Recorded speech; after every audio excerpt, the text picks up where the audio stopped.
Hello and welcome to the Eco-Batcha channel. I'm Lela. As you can see, the AQI is very high. That might be because the smog season is fastly approaching. Because of this, we decided to interview Hammad Naqi, the CEO of WWF-Pakistan, to ask him a few questions about this phenomenon. Walaikum salam. So, before we get to the main bulk of the interview, I just wanted to ask, since I've heard so much from people that the WWF does great work on environmental issues, wanted to ask what exactly it does.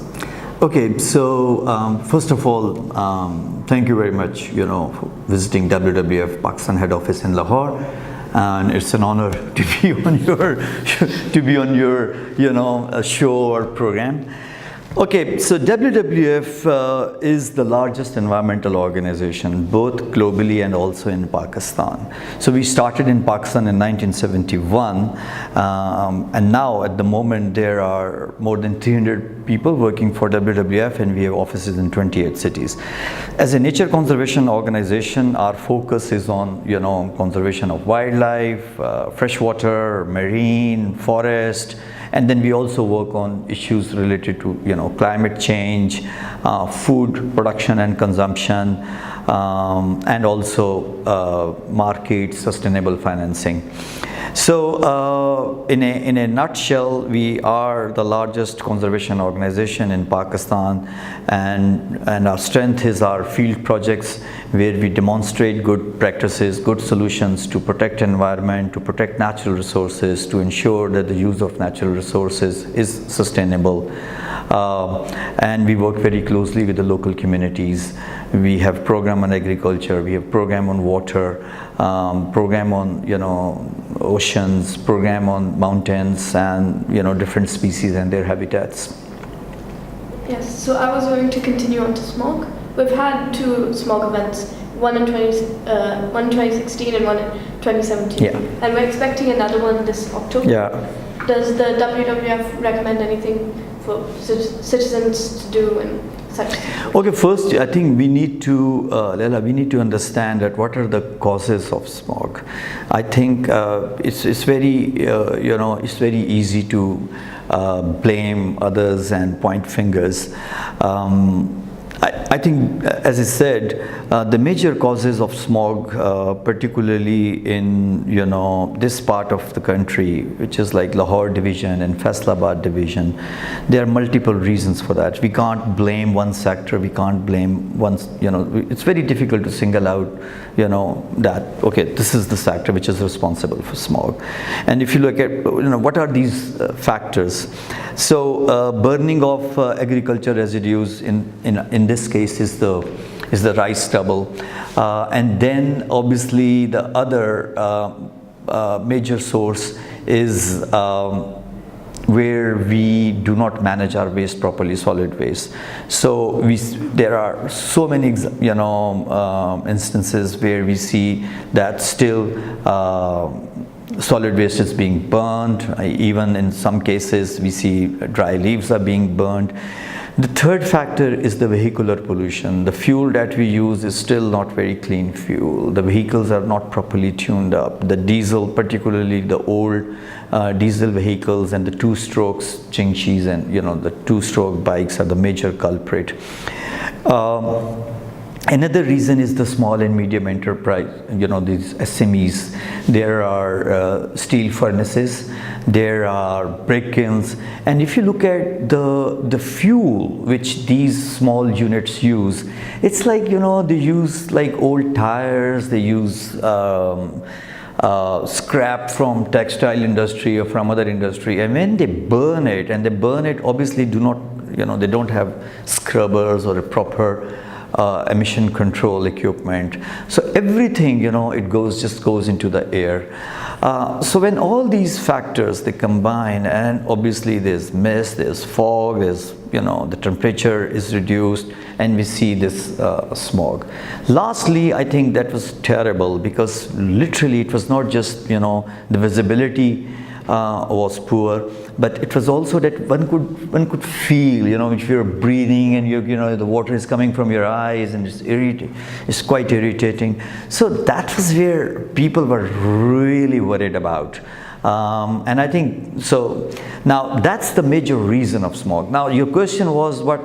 So the petitions were filed, and the superior courts also took this, and then the government suddenly came up with a policy, with an action plan. So if you look at that document, it's like, it covers everything under the sun. We're going to do this, we're going to do that. We'll ensure that the district administration, controls and ensures that the farmers do not burn their rice stubbles or agriculture residues. We'll ensure that the brick kilns use latest technology. We'll ensure that these small industrial units, they do not use trash or old rubber and plastics as like waste. So there's so many things, and we'll control because we have this policy that kind of the roadworthy vehicles just come on the road, and we'll ensure that we'll implement those policies.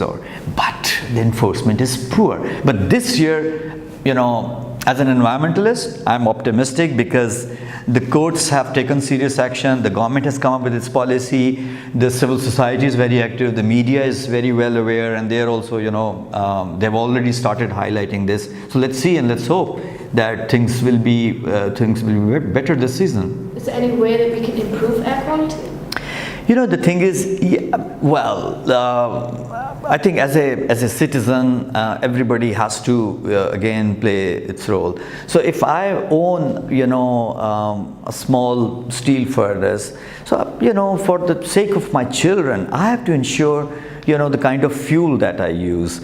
If I own kind of if I'm a transporter, I have to ensure that my vehicles are properly tuned up.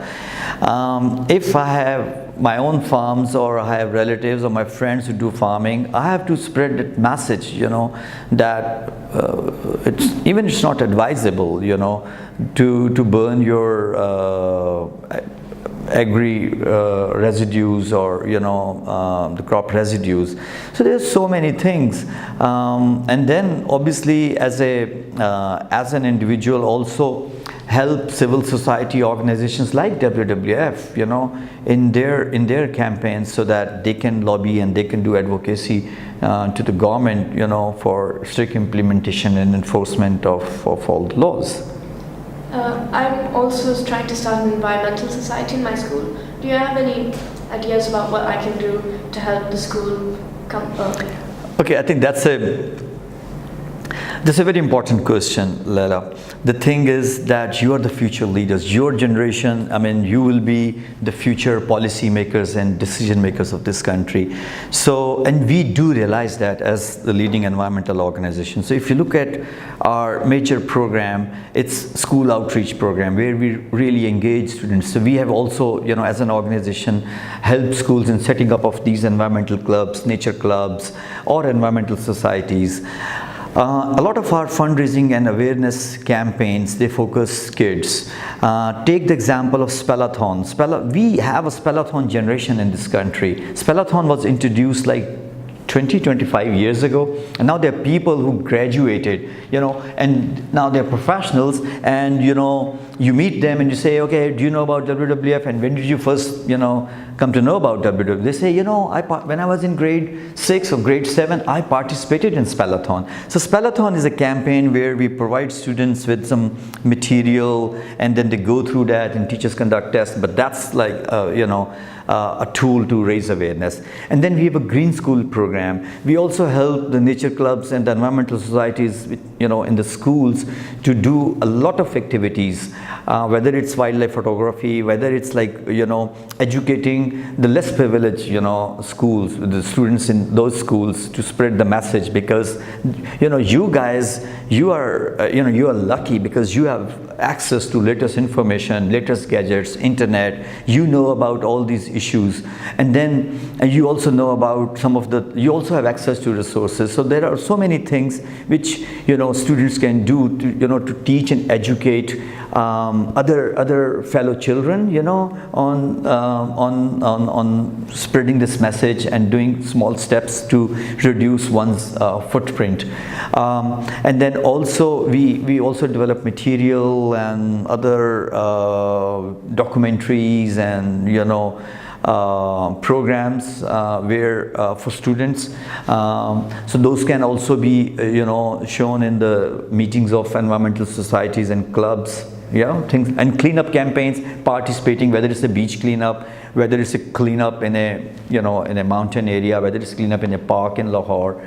So such campaigns, tree plantation campaigns. Recently we started this Rang Do campaign with few of our partners. So that's where we want to encourage students, kids to plant trees wherever they can find. We can provide free saplings. We can we are also working with the government to allocate land, particularly in urban areas where because in our country, if you look at the forest cover is negligible. It's hardly 2%. The government claims it's 4%. This is nothing. Normally it is said that an area should be area of a country should be 25% of the area should be under vegetation cover or under trees. So and then, despite the fact that very a small area under vegetation and under trees, but if you look at the deforestation rate, the way we are cutting, getting rid of these trees is one of the highest in this region. So I think that's also very critical, and obviously students can also do this campaign not only in urban areas but also in the periphery of the cities or in the rural setups. Yes, you were talking about the government's action plan on smog. Yeah. How would you rate it? Look, honestly, like many other documents, it's a good document. The challenge is where you come up with such action plan, you come up with policies, you come up with strategies, you come up with a vision, but where is the enforcement? I think I would like to see government taking small steps, whether it's controlling the burning of solid waste, whether it's controlling the polluting vehicles on the road, whether it's Oh, hey, the video ended. Sorry for the abrupt ending. The dog ate our SD card. He's very dumb. Hopefully this won't happen again, and stay tuned for more Eco-Batcha's videos.